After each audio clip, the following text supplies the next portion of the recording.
Hello everyone, and welcome back to a video on Kerbal Space Program, one of my videos in the SplithX series. So what I am trying to do today is pretty much the hardest mission I have come up with in Kerbal Space Program so far. It's very challenging, and I'm hoping to not screw it up too bad. The cargo for today's mission is going to be 4 satellites. Each one is going to have to be independently launched, guided out of this little area, have its antenna deployed, and be circularized in orbit around Kerbal. The challenge with this mission, the big boy challenge with this mission, is that we don't have any ground communications. Um, if we look at the map, we have this one facility, the Kerbal Space Center. That is the only thing we can actually connect to while circularizing. So essentially, our satellites, once they're on the dark side of the planet, we will have absolutely no control over them. So the goal here is to try and set up a small satellite network around the planet so that any satellite that can see the Kerbal Space Center can talk to the other planets in the orbit. This is probably my fifth, maybe sixth attempt at this. It's been pretty challenging, but also very fun and rewarding. Um, One thing you'll notice is that we have Kerbals on board, which isn't something I usually do. Everything else on board is part of, some kind of satellite system. But this time we actually have Kerbals on board because we don't have any control on the dark side of the planet. So to make sure we can get into orbit um, and deliver everything we need to, we're going to need to have Kerbals on board to do the steering, to do the actual driving. That also means that we're going to have to deorbit everything so we don't have space junk, and we're also going to have to recover our capsule in order for this mission to be successful. Ooh, it's quite a bit.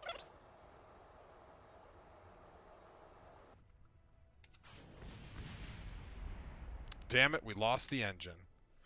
Oh, okay. We are going to have to abort this mission, recover these guys, and start over. God damn it. All right, here we go. All right, we're going to cut power here. We're gonna fuck our staging up.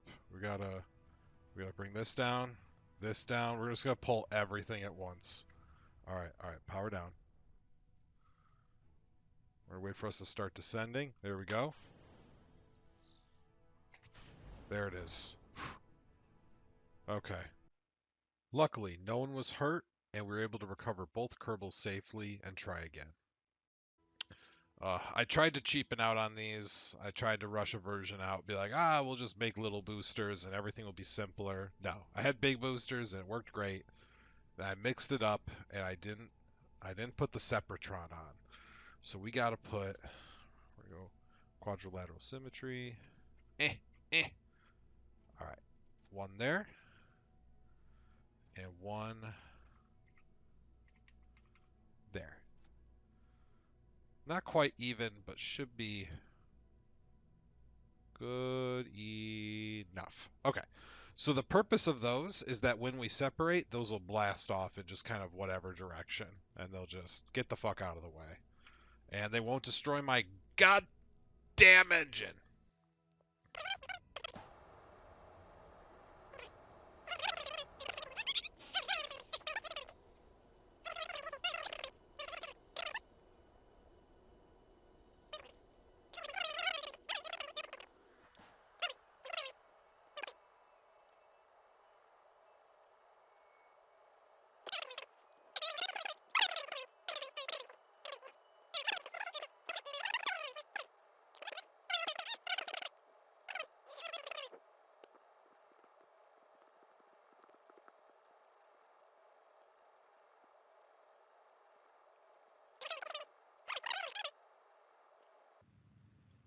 What we want to do is we want to push ourselves to about 325 thousand kilometer or 325 kilometers.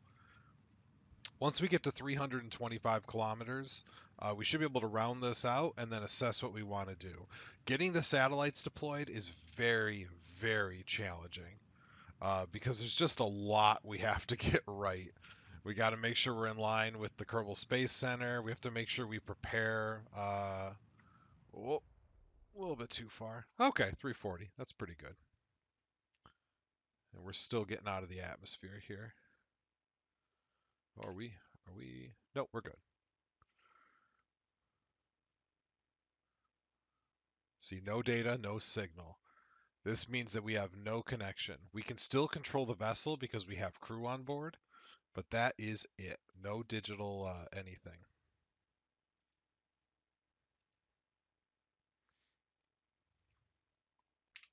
But if we speed up time, especially if we do it in this map room, we can get ourselves up and out of space. Now I'm going to eat my other fig Newton. Nom, nom.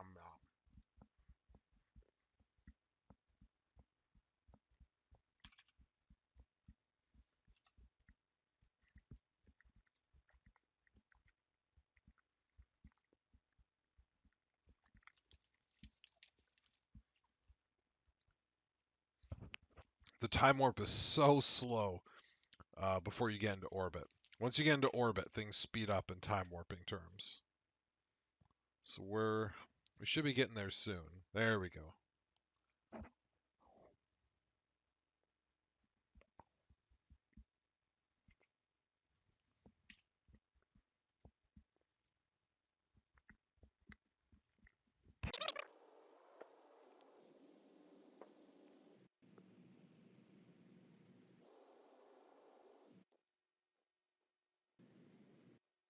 Now that I have myself semi-circularized, I have to pick kind of a launch window here.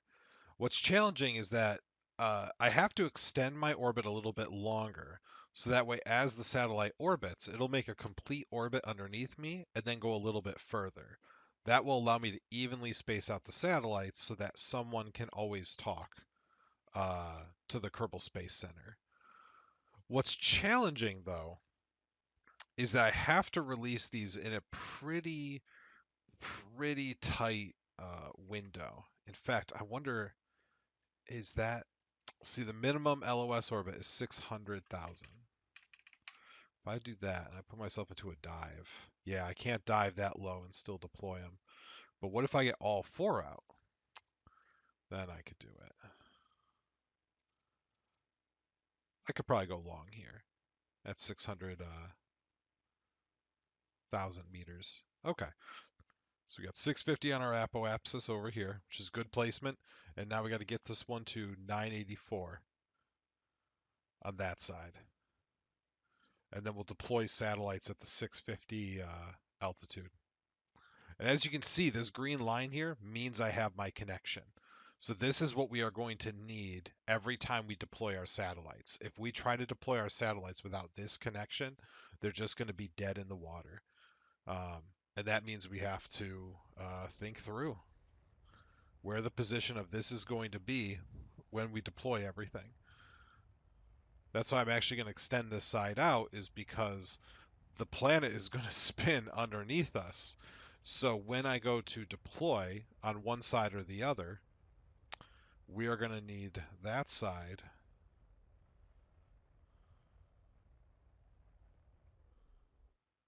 All right, we're going to round this out really quick. Once we round this out, we can figure out which way we want to stretch this circle. And we're okay. That's about 650 on each side, give or take 400 meters. Okay, so here's the constraint. We have to take one of our sides here and stretch it out. Take one of these sides, this green line here. We got to stretch it out. My hope is that the Kerbal Space Center is essentially going to be here when we, or actually no, it should be roughly here. The goal is that it'll spin around like this, and then as we come in, we'll be able to drop a satellite off in orbit that's functional. Then, as we go to drop off more satellites, with good timing, we should be able to um, basically build up a relay so that as we come through more and more often, we will have a good deployment window. In order to do that, though, we need to get ourselves to this time, 1 hour, 31 minutes, 33 seconds. That orbital period is critical, and we're going to refer back to that. Because the planet is also spinning and we have to kind of go from our low point, I would like to start burning over here. That way, the next time we come in, swooping through, the planet will basically rotate a few hours. We'll have line of sight here, and we'll be able to make all the connections. But before we do that, let's get our network up and running a little bit. We're going to bring on some power. And we're also going to open up a little antenna network. That is going to help us keep connections and charge our vessel so that we don't lose it. No one wants to lose it. All right, we're going to zip over here, and then we're going to make our burn. The burn, again, is targeting a apoapsis of 984 and an orbital period of 131.33. So we're going to go to 984 first.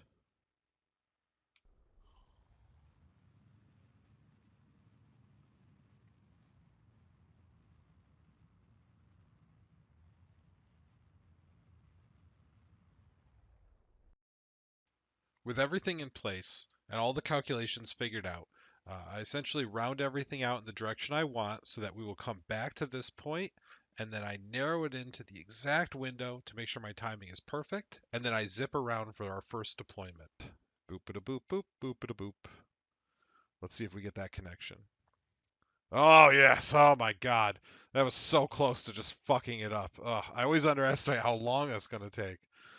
Oof, that's scary as shit. Okay. So we are going to open up our bay. I'm going to highlight here to check our first satellite. This is the first one to go.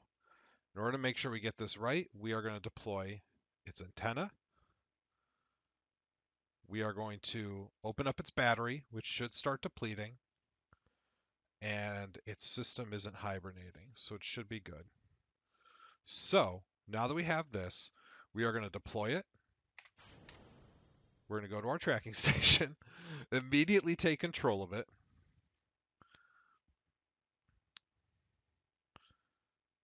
Okay, next thing we're going to do is engage the engine and just give it a little boost. There, and it's out. All right, now because we are going to have to slow down eventually, we are going to flip this retro, meaning it's going to point ass back, ass forward, and be able to slow down, and then we can circularize this orbit around 650 kilometers. Let's do it. It's a little too close. Let's warp here and see how we go. All right, we got the connection. We've got a relay network. We got the direct KSC connection. That's good. We are going to start deploying our solar panels. That way our battery doesn't drain. We're getting real close here. I like to bring it to about 20 seconds. The closer you are, the easier this goes. I slow down my satellite, circularizing its orbit, and I try to make sure the orbital period is exactly right. The timing here matters more than anything. All right, what's the time? 1:13:15. No, I'm doing 6:50. Oh shit, I'm fucking this up. That's okay, I can make these adjustments pretty easily, which is nice. All right, we need to be at 1:17:52. I put the wrong goddamn measurements in. Classic wrong dimensions. I take a moment and I make sure that the timing of my satellite and the timing of my launch vessel are correct. Those are both crucial. Whew, okay. Honestly, in terms of our first satellite, that's pretty much what I was looking for. I'm glad that worked out. Now, this next time around, there's no guarantee that we are going to still have a connection here. It would be cool if we did, but it looks like we're going to be on the wrong side of the planet, sadly. We have a weak connection, but it doesn't mean we have it all the way back. So we won't be able to control it. Now, what if, here's my question. Oh, the relay just connected. Hold on. Go back. Go back. Yeah, here we go. Okay. So it's working. It's really working, people. We have the communications relay. It's weak, but we are straight all the way through to KSC. Hell yeah. Okay, so we are going to open up our door and we're going to go for number 2. First thing we got to do is we have to start up the engine. Good, I have probe control. The engine is started. I'm just going to give it a little gas to get it out the door. Unbelievable. Unbelievable. I feel so good about that. Oh my goodness. This is incredible. All right. I can't believe it's working, frankly. But here we go. Oh, this satellite deployment went exactly according to plan, and then I just time warped back to the third deployment, to my next deployment. Oh, damn it. All right. What if we give ourselves a little more time here? Will the connection come? Oh! Oh! The connection is there. That's a little weak, but it should just get stronger. We have visibility. We have visibility. How far are we? 2 minutes? Okay. Is the connection getting weaker or is it getting stronger? Oh my god. All right. It can only get stronger because this is just going to get a better signal. So this gets a better signal. Are these weak signals? I feel like these are good ass signals. That's okay. Pretty soon we'll be able to do this in 2 directions. I think we're safe to go with number 2 here, or number 3. Who's number 3? Okay, the bottom one. I am very happy with how all the launches have been going so far. The launch of Satellite 3 went just as well as 1 and 2, just absolutely perfect. Got it circularized no problem. Timing was dead on. I even remembered to extend the solar panels so I didn't just drain the battery. Always got to remember to extend the solar panels. One more satellite, baby. We can do it. We can do it. I know there's still time to absolutely fuck this up, but there's also time to get this right. Oh, it's coming together. Don't tell me you don't see it. Don't tell me you don't see it. What's our timing here? Oh, what's our timing here? 8:30 out, 6:05. That'll give us a couple minutes to get the satellite ready. Thank God there's a system out there where it takes a few minutes to get a satellite ready. All right, we're going to turn on the battery, extend the antenna, comm hop distance. It's got a comm signal, so we're good to go. Just like the others, it comes out perfectly fine, turns, and we get the speed down to where it needs to be, and we get the orbital period exactly right. By having everything within a second of each other, it ensures that everything will stay the exact right distance away and keep the shape. Ladies and gentlemen, that's what I'm fucking talking about. Now we always have visibility of the space center within our low gravitational orbit. This is a minimum little network I'm building, very small. My goal is to build a much bigger network that extends outside of the moon here with very big satellites that can make our way all the way out to Mars. Where's Mars? You're Duna. Yeah, Duna. Look how far away Duna is compared to our little satellite network here. We have work to do. Oh my God, I'm so happy. Oh, this is so cool. Very, very cool. All right, we're gonna go back to the tracking station. We're not done. We are not done. We have to bring the crew home safely with a splash landing. Land landings are dog shit. Totally unacceptable nonsense. We will not be participating in here. They kill people. Not acceptable. The safest way to land our crew is to try and do a splashdown with very low velocity. In order to accomplish that, we are going to first bring our orbit down close to one side of Kerbin. And then once we're swoop in and we get very close, we're going to slow down more to bring the other side close. Once we have a very tight orbit around Kerbin, we can pick our exact landing spot and then we can deorbit from there and hopefully land ourselves into some water. All right. If we look at our orbit, we are really swooping in here. That's what I like to see. Actually, I'm not going to time warp it. We'll keep an eye on our time, but this is actually kind of visual. It just looks badass.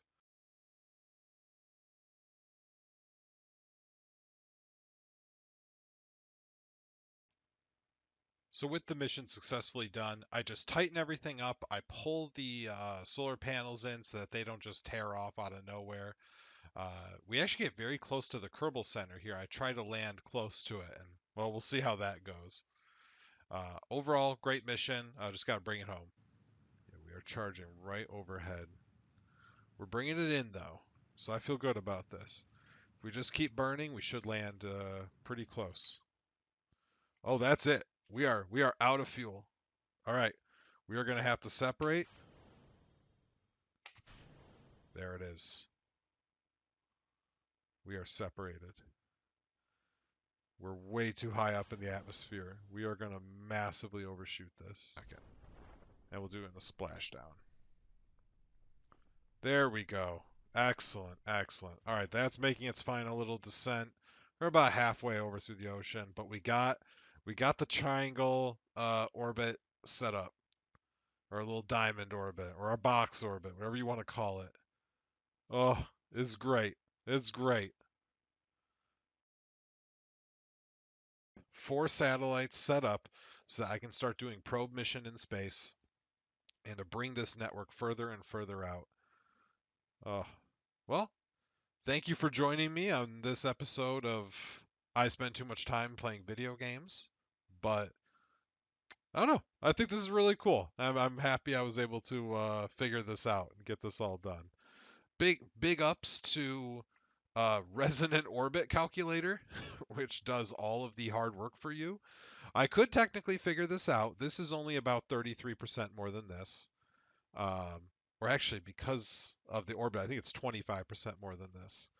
Uh, but I appreciate it doing all the math for me. All right, everyone. Thank you very much for joining me.